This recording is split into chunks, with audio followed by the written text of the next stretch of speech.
आज मैं जो स्टूडेंट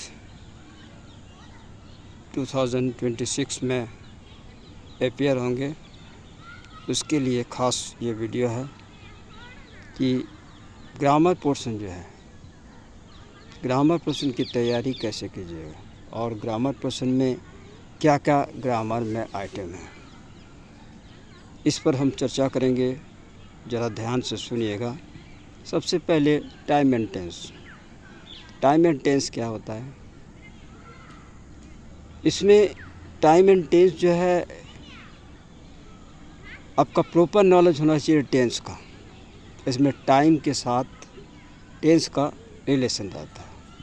जैसे स्टार्डे रहेगा, अगर सेंटेंस में लास्ट डे रहेगा, प्रीवियस डे रहेगा, तो उसमें सिंपल पास्ट में यूज़ होगा। जैसे I saw a film yesterday, I saw a film last day, इसमें सिंपल पास्ट का यूज़ हुआ, सिंपल पास्ट टेंस का यूज़ हुआ। उसी तरह अगर मान लीजिए नेक्स्ट डे टुमारो रहता है तो इसका प्रयोग जो है फ्यूचर और प्रेजेंट कंटीन्यूअस में होगा। जैसे मैं कल कलकत्ता जाऊंगा, ठीक है, इसमें आई शैल गो टू कलकत्ता टुमारो। ठीक उसी तरह प्रेजेंट कंटीन्यूअस में भी उसी का टुमारो का यूज होता है, प्रेजेंट कंटीन्यूअस। टाइम और टेंस में दोनों के आप संपर्क देखिए। आज मुख्यमंत्री धनबाद आ रहे हैं, the chief minister is coming, तो धनबाद ये टेंस क्या बतला रहा है? इज़ कमिंग टुडे, ये प्रेजेंट कंटीन्यूअस बता रहा है। तो इस तरह टेंस के साथ टाइम का गहरा रिलेशन रहता है। उसको देखकर आपको टाइम एंड टेंस जो फिल इन द ब्लैंक्स भी रहेगा। जैसे नाउ, नाउ का मतलब क्या होता है? वो हमेशा प्रेजेंट कंटीन्यूअस बतलाता है। जैसे आई एम सिटिंग नाउ, तो प्रेजेंट कंटीन्यूअस हुआ। नाउ क्या बतलाता है? प्रेजेंट कंटीन्यूअस बतलाता है। इसी तरह जैसे next year, next day, next week, ये फ्यूचर बतलाता है। जैसे कि we shall appear the board examination next year, हम लोग अगले साल जो है बोर्ड की परीक्षा देंगे, तो ये फ्यूचर टेंस बतला रहा है। ये फ्यूचर सिंपल फ्यूचर में बता रहा है।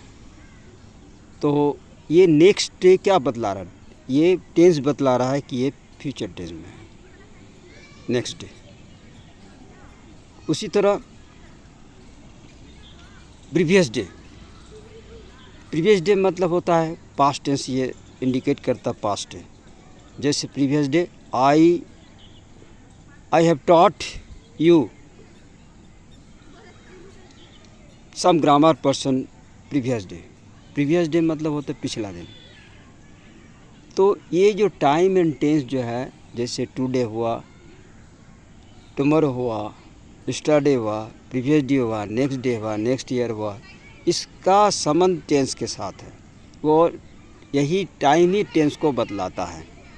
इस पर ध्यान दीजिएगा कि जैसे कि at the moment, at this time अगर रहेगा तो समझ लेना कि ये क्या होगा? Present continuous. जैसे I am sitting here, at the moment I am sitting here. उसी तरह ही is reading a book at this time, तो ये क्या बतला रहा? ये एट द मोमेंट और at this time present continuous बतलाता है। तो इसी तरह जो है इसको ध्यान रखिएगा। और विशेषकर जो है थर्ड पर्सन सिंगुलर नंबर में वर्ब प्लूरल होता है। जैसे कि एग्जाम्पल, जैसे ही गो टू स्कूल एवरीडे, यहाँ गो वेंट गॉन रहेगा तो क्या होगा?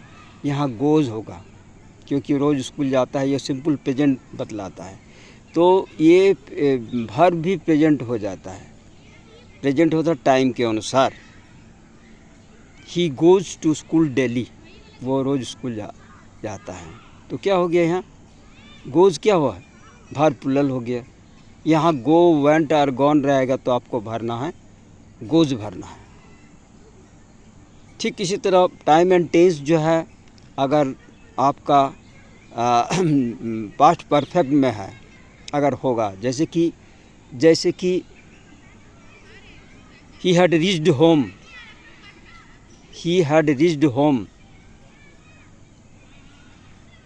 he had reached home before he came to my home।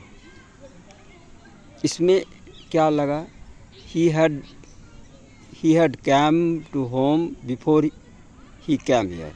वो आने के पहले ही मैं या तुम जो घर पहुंच चुके थे। तो सिंपल ये प्रेजेंट पास्ट परफेक्ट में हैड और भार्ब का भी3 का यूज़ होता है।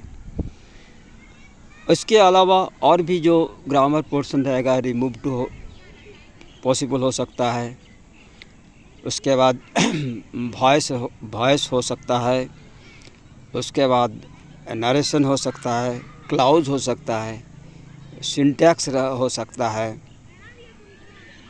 ये सारे पोर्शन को कैसे आप तैयार कीजिएगा, वॉइस और नरेशन, इसके लिए स्पेशल जो है क्लास आपको करना है। मैं नेक्स्ट डे जो है हम वॉइस और नरेशन के लिए एक स्पेशल क्लास का चर्चा करूँगा। नमस्कार।